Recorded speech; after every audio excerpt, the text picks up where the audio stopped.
Bendiciones a todos, me alegra mucho poder saludarlos. Bueno, después de haber iniciado este tema acerca del discipulado, ¿cómo les parece? Es un tema muy interesante, en tanto que estamos haciendo una serie de lecciones donde nos permiten realmente decir quién es un discípulo de Jesús.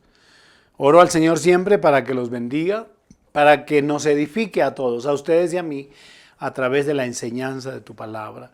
Además, que Dios los bendiga y provea para todas sus necesidades y que colme todas las expectativas que ustedes tienen en Él, porque tener una experiencia con Dios significa cumplir todos nuestros propósitos. Así que gracias por acompañarme en este tiempo. Espero que si usted ve esta reunión el miércoles o ve esta enseñanza el miércoles, la disfrute y si no, en el momento que corresponda. Además, que también la pueda compartir con otras personas que desean y necesitan conocer al Señor. Entonces los bendigo y vamos a entrar en materia. Hoy quiero hablar acerca del discipulado, pero con el título ¿Cómo vive un discípulo de Jesús? Y para eso voy a tomar dos referencias bíblicas. Lo que dice Primera de Pedro capítulo 2 versículo 21, que lo mencionamos la semana pasada, si están siguiendo la serie, mencionamos a Primera de Pedro capítulo 2 versículo 21 al 23, hoy vamos a tomar el versículo 21 y luego vamos a ir a Primera Epístola de San Juan al capítulo 2 versículo 6. Si usted no tiene una Biblia a la mano, no se preocupe. Nosotros vamos a leer y seguramente allí en su teléfono o en su televisor va a aparecer el registro del texto. Y si la tiene, pues tómela, vaya, búsquela y vamos y subraye lo que le parezca más interesante, donde todos podamos ser edificados. Bien, dice Primera de Pedro, Primera Epístola de San Pedro, capítulo 2, versículo 21, dice: pues para esto fuisteis llamados, porque también Cristo padeció por nosotros, dejándonos ejemplo, escuchen eso, dándonos ejemplo o dejándonos más bien ejemplo para que sigáis o para que sigamos sus pisadas. Y la primera epístola de San Juan, en el capítulo 2, en el versículo 6, dice: el que dice que permanece en él, debe andar como él anduvo. Bien, venimos hablando, como dije, acerca del discípulo y su relación con el maestro. Y hablamos de la importancia que tiene para un discípulo querer ser como su maestro, que su objetivo fundamental es lograr llegar a él. De hecho, hablando de San Juan, la Biblia habla acerca de la expresión del Señor Jesús en relación con San Juan, cuando el texto dice: es necesario que yo mengüe y que él crezca. Esa es una relación suelta que hacemos en este momento para hablar de cómo debe ser el discípulo en su relación con el maestro. Hoy la idea es plantear que el discípulo debe permanecer en Jesús. El discípulo debe permanecer en Jesús. ¿Qué significa esto? Que el discípulo debe permanecer es vivir, habitar, escuchen eso, vivir y habitar en el Señor. Es decir, que su motivación, la motivación básica de un discípulo, si usted es un discípulo de Jesús, yo soy un discípulo de Jesús, mi mayor motivación debe estar unido a Él, debe vivir cerca de Él, debo habitar en Él y con Él. Entonces, el primer asunto es ese. El discípulo de Jesús debe permanecer en Él. San Juan, capítulo 15, versículo 4. Escuchemos a Angie para que todos tengamos el conocimiento de este versículo. Permaneced en mí y yo en vosotros. Como el pámpano no puede llevar fruto por sí mismo si no permanece en la vid, así tampoco vosotros si no permanecéis en mí. Escuchen eso. A mí me parece muy bonita la ilustración que utiliza el Señor Jesús para hablar acerca de la permanencia en Él. No olviden que ese capítulo 15 habla de la vid verdadera y Él dice: yo soy la vid verdadera y mi Padre es el labrador. Todo pámpano que en mí no lleva fruto, dice, lo quitará, y todo aquel que lleva fruto lo limpiará para que lleve más fruto. Ya vosotros estáis limpios por la palabra que os he hablado. Y entonces el versículo 4, que es de nuestra referencia, dice, permaneced en mí y yo en vosotros. Como el pámpano no puede llevar fruto por sí mismo si no permanece en la vid, así tampoco vosotros si no permaneciereis en mí. Cuando hablamos de permanecer, estamos hablando de someterse a la voluntad de Dios. Estamos hablando de aceptar incluso la corrección de nuestro maestro en esa relación que existe con el discípulo. Cuando hablamos de permanecer y estamos hablando de unidad, estamos hablando de poder mantenernos en la fe sin cambiar, sin incluso importarnos o interesarnos lo que los que están a nuestro alrededor piensen u opinen. Este es un asunto de permanecer en Él, en Él.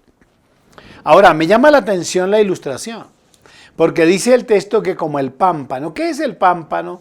Sino las hojas o las ramas, que es donde realmente se lleva el fruto. Él dice, permaneced en mí y yo en vosotros como el pámpano, porque como el pámpano no puede llevar fruto por sí mismo. Ustedes lo saben. Una hoja de un árbol o una rama de un árbol sola no puede llevar fruto. El árbol dará fruto en las ramas en tanto que la rama esté conectada al tronco. Esa es una ilustración preciosa. Por eso dice claramente, todo pámpano que en mí no lleva fruto lo quitará. Y abajo dice, permaneced en mí, yo en vosotros, como el pámpano no puede llevar fruto por sí mismo. Dice, si no permanece en mí, así tampoco vosotros, si no permanecieis en mí. Debemos hacer referencia para decir esto. Nosotros sin Dios no podemos dar frutos. Nosotros sin Dios no podremos dar resultados. Un discípulo que no está unido, que no está adherido a Jesús, no puede llevar frutos. Es más, la Biblia habla acerca de aquellos que se llaman ellos mismos discípulos. La Biblia habla de aquellos que le dicen a Dios Señor. La Biblia habla de aquellos que predican según ellos en su nombre, que sanan en su nombre, que se dicen ser discípulos incluso, que echan fuera demonios en su nombre, pero que llegará el día en que el Señor les dirá, no los conozco. Vayan a San Mateo, busquen allí en su Biblia, allí también lo tiene, San Mateo, el capítulo 7, San Mateo capítulo 7, versículo 21 hasta el 23. Recuerdo que hace algunos días que estuvimos en el viaje misionero en Cúcuta, yo hablé aquella mañana a la iglesia acerca de sorpresas inesperadas, sorpresas que nos vamos a llevar cuando lleguemos a la presencia de Dios. Y estaba diciendo, explicando este texto, que muchos creerán llegar al cielo, pero no irán allí. Que muchos querrán ser salvos, pero que no serán salvos. Porque escuchen qué interesante San Mateo capítulo 7, y es hablando el Señor Jesús del versículo 21 hasta el 23, lo que dice. No todo el que me dice, Señor, Señor, entrará en el reino de los cielos, sino el que hace la voluntad de mi Padre que está en los cielos. Muchos me dirán en aquel día, Señor, Señor, ¿no profetizamos en tu nombre y en tu nombre echamos fuera demonios y en tu nombre hicimos muchos milagros? Y entonces les declararé, nunca os conocí, apartaos de mí, hacedores de maldad. Oigan eso. Porque es que separados de Dios nada podemos hacer. Una persona puede hablar muy bien. Una persona puede conocer la Biblia.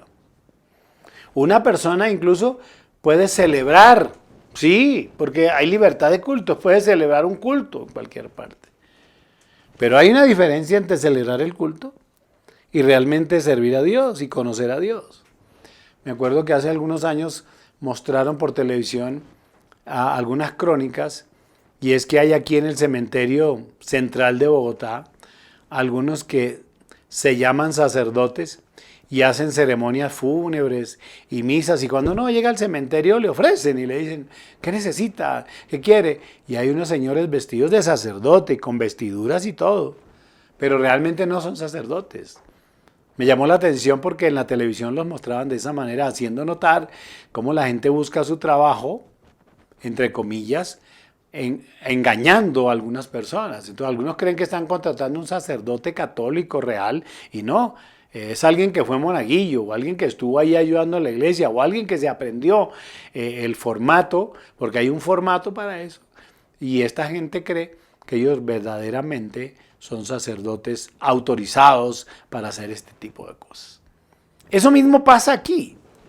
Un discípulo no puede estar separado de su Señor. Un discípulo puede llegar, o alguien que se llame discípulo, puede llegar a lograr éxito. Sí, claro, es elocuente, es brillante, es estudiado, pero no quiere decir que sea un verdadero discípulo de Jesús. Por eso San Mateo dice, no todo el que me dice Señor, Señor entrará en el reino de los cielos, sino el que hace la voluntad. ¿Y quién es el que hace la voluntad de Dios? El que permanece en Dios. El que permanece en Dios hace su voluntad. Por eso, la ilustración, como el pámpano separado del tronco no puede llevar fruto, ustedes de igual manera, separados de mí, dice el texto, nada pueden hacer. Yo recuerdo, ahora mismo, estos días tuve la información de un amigo, de alguien incluso que estuvo con nosotros en la iglesia, que abandonó a Dios. Y él pensó que abandonando a Dios alguna vez dijo, no, es que me ha ido mejor sin Dios que con Dios. Oigan esto, me ha ido mejor sin Dios que con Dios. Él no volvió a hablar de Dios, no volvió seguramente a orar, no volvió a leer su palabra, abandonó la fe. Y debo decirles que le fue muy bien en el mundo secular. Logró ser reconocido por la sociedad, por los amigos, y hace pocos días murió. Y murió sin salvación. Murió siendo reconocido por los demás, pero desconocido por Dios. Murió de una terrible enfermedad. En cambio, pensando en esto, recuérdenos, Angie, lo que dice el Salmo 116 en el versículo 15 con respecto a la opinión o al pensamiento que tiene Dios acerca de la muerte de los santos, de los que hacen su voluntad, de los que permanecen en Él. Estimada es a los ojos de Jehová la muerte de sus santos. Escuchen eso, estimada es a los ojos de Dios la muerte de sus santos. Algo más. Me viene a la mente ahora, ustedes que estudian la Biblia conmigo, Sansón. ¿Se acuerdan de Sansón? Sansón había sido declarado nazareo de nacimiento, consagrado y dedicado a Dios. Y cualquier cosa podía hacer Sansón menos mezclarse con el pueblo de los filisteos, con el pueblo que era el pueblo enemigo de Dios en aquella época. Y se acuerdan ustedes que Sansón abandonó los principios de Dios y su muerte fue terrible. Claro, él tuvo reconocimiento de su nación, tuvo el reconocimiento de sus enemigos. Acuérdense cómo termina entregando su gran secreto a Dalila, una prostituta. ¿Y cómo muere? Un hombre que Dios había levantado para defender a su pueblo.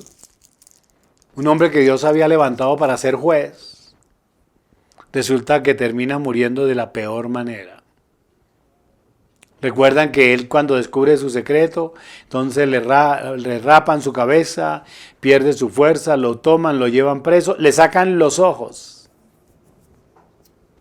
Él pensó que sin Dios lo podía hacer.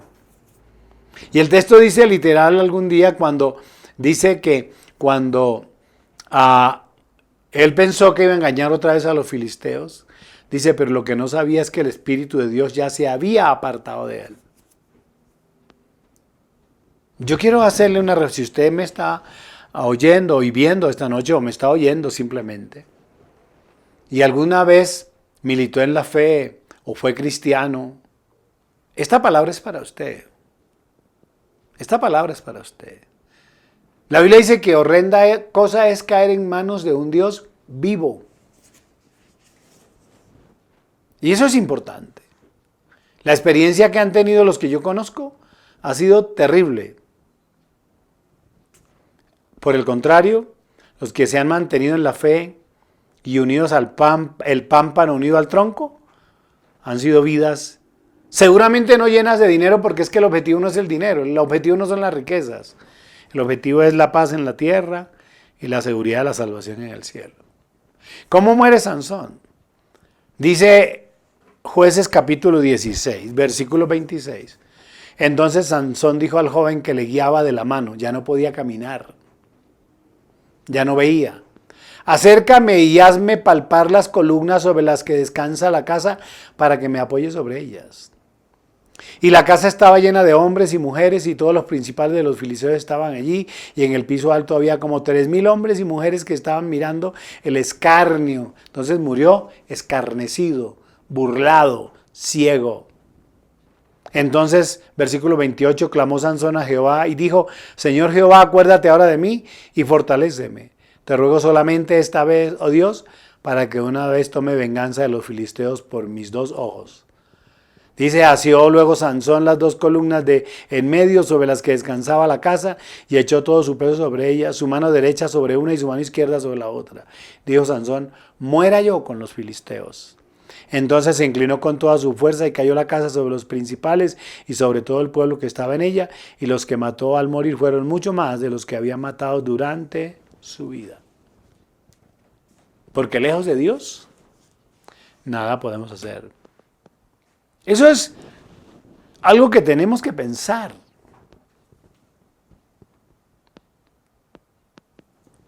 Yo no sé qué piense usted, pero esta es la palabra. Ahí mismo el capítulo 15, que estamos leyendo, en el versículo 6, vuelve a insistir el Señor y el texto, hablando del que en mí permanece y el que en mí no permanece. Escuchen lo que dice. El que en mí no permanece será echado fuera como pámpano, y se secará, y los recogen, y los echan en el fuego y arden. Oigan eso. Cerca de Dios llevamos mucho fruto, pero al contrario, separados de Dios, lo único que pasa con el pámpano separado del tronco es que lo recogen, dice el texto, se seca y luego lo recogen y lo echan en el fuego. Los que se separan de Dios se secan espiritualmente, se secan, pierden el gozo, pierden la esperanza, pierden la fe, viven en incertidumbre. ¿Se ha encontrado usted con alguien que alguna vez estuvo en la fe y ahora usted lo ve en la calle y no lo reconoce? Y cuando se acerca a hablar con él quiere en el fondo pedir ayuda. Pero ¿sabe qué pasa? Ya no son capaces, ya no pueden. Los abriga la vergüenza, los abriga la pena, los abriga el pecado, los abriga la incertidumbre, los abriga la duda. Eso es lo que el texto está diciendo. El que en mí no permanece será echado fuera como el pámpano. Dice, se secará. Y luego los recogen y los echan en el fuego. ¿Y ellos qué? Dice, arden porque están secos. Ya no encuentran la paz ni la tranquilidad. Cuando el texto dice en el fuego de la incertidumbre, de la duda, en el fuego del temor. Y como dije, pierden el gozo, pierden la esperanza, pierden la fe. Qué interesante permanecer unido, habitando en Jesús. Pero vayan al versículo 7 de San Juan capítulo 15, versículo 7, y mire, al contrario, hagamos un paralelo de esto. Mire lo que dice el versículo 7. Si permanecéis en mí y mis palabras permanecen en vosotros, pedid todo lo que queráis y os será hecho. Oigan esto. Los que permanecen unidos, o los que permanecemos unidos, adheridos a Dios, adheridos a su palabra, a sus mandamientos. El versículo abre una ventana maravillosa, dice, si ustedes permanecen en mí y mis palabras permanecen en ustedes, pidan todo lo que quieran. Entonces, permanecer en el Señor nos permite pedir todo lo que queramos, como el buen hijo a su padre, como la buena hija a su padre, a su madre. Hay una correspondencia entre la unidad, el amor y el afecto y la respuesta. Estamos autorizados a pedir todo lo que damos, dice el versículo, lo que queramos, dice el versículo 7. Dice todo, no es determinadas cosas, es todo. Y no olviden ustedes que San Juan capítulo 14, un capítulo atrás, escuche lo que dice hablando el Señor Jesús. Y todo lo que pidieres al Padre en mi nombre, lo haré, para que el Padre sea glorificado en el Hijo. Escuchen eso. Además, la consecuencia natural de permanecer unido a Él es que podemos pedir todo lo que nosotros quisiéramos. Y el mismo Señor Jesús dice, y todo lo que ustedes le pidan al Padre en mi nombre, yo lo haré. ¿Saben para qué? Para que el nombre de mi Padre sea glorificado. Pero no solamente dice que podemos pedir todo lo que queramos, sino que nos será hecho, es decir, que tendremos respuesta. Dice, y lo que pidieres os será hecho. El asunto no es que uno pueda pedir. Usted puede pedir todo lo que quiera. Usted puede soñar todo lo que quiera. Usted puede anhelar todo lo que quiera. El problema es que lo reciba. Y en el mundo secular no es fácil. Hay un listado de peticiones que se hacen al gobierno y no las cumplen. Que los políticos las hacen y tampoco. Y seguramente que los hijos les hacen a los padres, o la esposa al esposo, el esposo. Y no, pues pedir, pues por pedir no le cobran a uno. El problema es tener la certeza de la respuesta. Y el texto dice, pedid todo lo que queráis y os será hecho. Y Dios no miente. Cuando Dios dice que será hecho, es porque es hecho.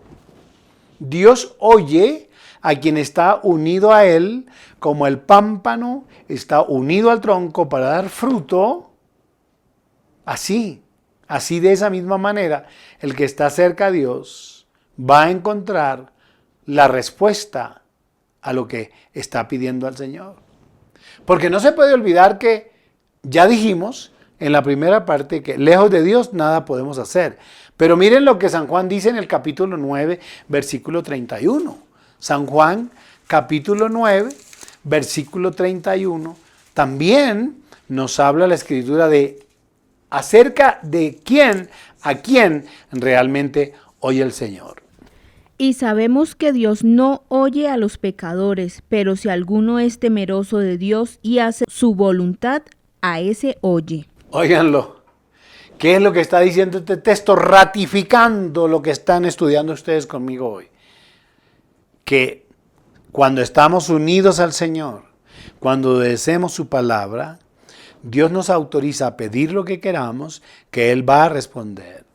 Pero también dice que Dios no oye a los pecadores. Pero, hay un pero ahí, hay una condicional, digamos de alguna manera. Si alguno es temeroso de Dios. ¿Y quién es el temeroso de Dios? El que permanece en Él, el que permanece en su palabra, el que hace su voluntad. Entonces dice, pero si alguno es temeroso de Dios y hace su voluntad, a ese oye. Déjenme terminar diciendo esto. Si eres discípulo de Jesús, cada día procura unirte a Él, habitar en Él, buscar estar siempre cerca de Jesús. Y entonces, ¿sabes qué va a pasar? Tu vida será siempre una vida bendecida y prosperada porque llevarás mucho fruto y ese fruto es la bendición que vas a recibir. Pero si yo no soy discípulo, dirás, yo no soy discípulo de Jesús. Te recomiendo que te hagas discípulo de Él hoy mismo para que puedas disfrutar la paz y la abundancia de dar fruto en abundancia para ti y para los que están a tu alrededor. Cerremos diciendo entonces que un discípulo debe vivir cerca, permanentemente, cerca y habitar en el Señor para poder llevar el fruto que espera. Pido al Señor que esta palabra los bendiga, los edifique y que tomen una decisión de permanecer en Él, porque el que permanece en Él tiene su salvación y tiene su bendición también en la tierra. Los bendigo a todos. Nos vemos la próxima semana. Gracias por acompañarme en este estudio bíblico.